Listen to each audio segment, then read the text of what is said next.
Welcome.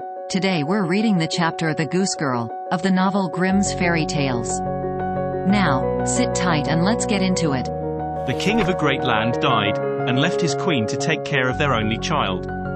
This child was a daughter, who was very beautiful, and her mother loved her dearly, and was very kind to her. And there was a good fairy too, who was fond of the princess, and helped her mother to watch over her. When she grew up, she was betrothed to a prince who lived a great way off, and as the time drew near for her to be married, she got ready to set off on her journey to his country.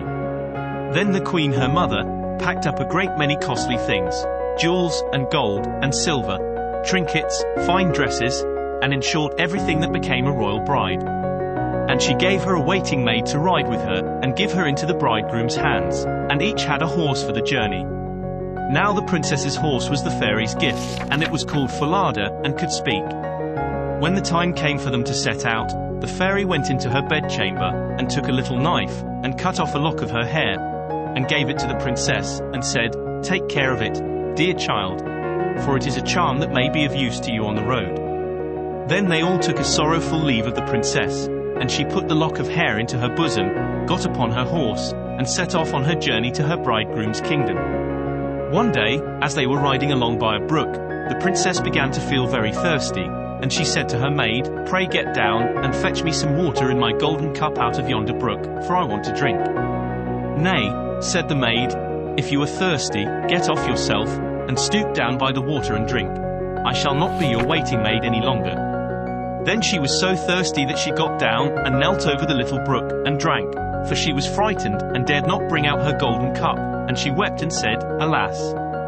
What will become of me?"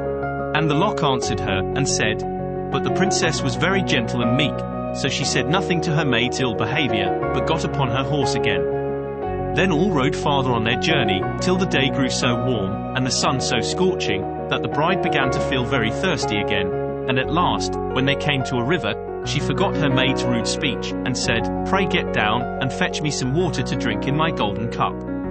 But the maid answered her, and even spoke more haughtily than before, "Drink if you will, but I shall not be your waiting maid."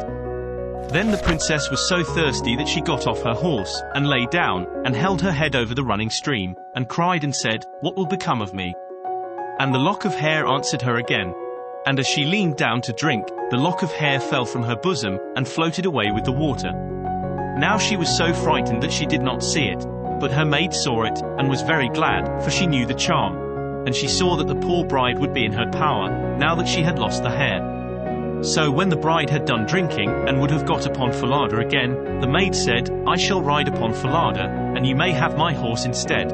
So she was forced to give up her horse, and soon afterwards to take off her royal clothes and put on her maid's shabby ones. At last, as they drew near the end of their journey, this treacherous servant threatened to kill her mistress if she ever told anyone what had happened.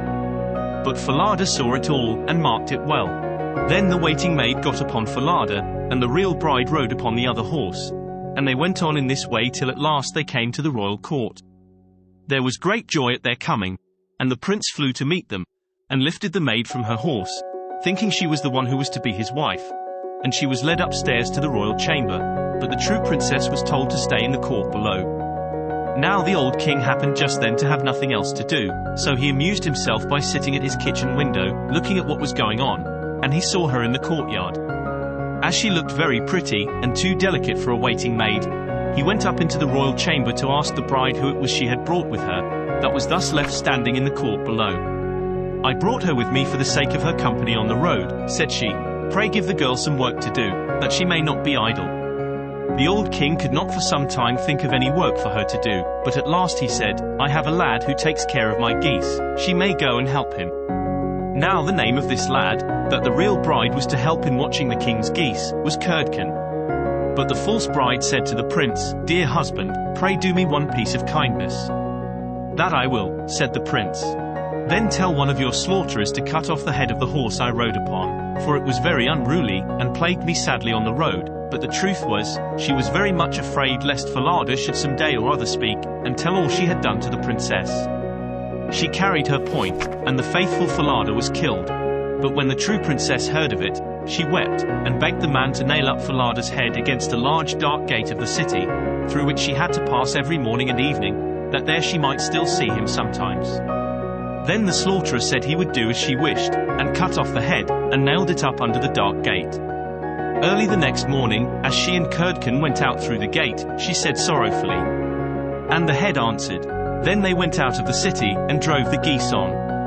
And when she came to the meadow, she sat down upon a bank there, and let down her waving locks of hair, which were all of pure silver. And when Curdken saw it glitter in the sun, he ran up, and would have pulled some of the locks out, but she cried. Then there came a wind, so strong that it blew off Curdken's hat, and away it flew over the hills. And he was forced to turn and run after it, till, by the time he came back, she had done combing and curling her hair, and had put it up again safe. Then he was very angry and sulky, and would not speak to her at all. But they watched the geese until it grew dark in the evening, and then drove them homewards. The next morning, as they were going through the dark gate, the poor girl looked up at Falada's head, and cried.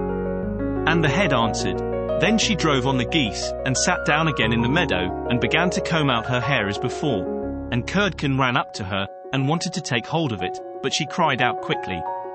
Then the wind came and blew away his hat, and off it flew a great way, over the hills and far away, so that he had to run after it, and when he came back she had bound up her hair again, and all was safe. So they watched the geese till it grew dark.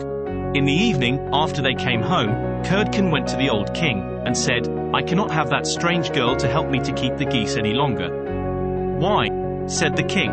"Because, instead of doing any good, she does nothing but tease me all day long." Then the king made him tell him what had happened. And Curdken said, "When we go in the morning through the dark gate with our flock of geese, she cries and talks with the head of a horse that hangs upon the wall, and says, 'And the head answers.'" And Curdken went on telling the king what had happened upon the meadow where the geese fed, how his hat was blown away, and how he was forced to run after it, and to leave his flock of geese to themselves. But the old king told the boy to go out again the next day, and when morning came, he placed himself behind the dark gate, and heard how she spoke to Falada, and how Falada answered. Then he went into the field, and hid himself in a bush by the meadow's side, and he soon saw with his own eyes how they drove the flock of geese, and how, after a little time, she let down her hair that glittered in the sun. And then he heard her say, "And soon came a gale of wind, and carried away Curdken's hat, and away went Curdken after it, while the girl went on combing and curling her hair." All this the old king saw, so he went home without being seen. And when the little goose girl came back in the evening, he called her aside, and asked her why she did so. But she burst into tears, and said, "That I must not tell you or any man, or I shall lose my life." But the old king begged so hard, that she had no peace till she had told him all the tale, from beginning to end, word for word.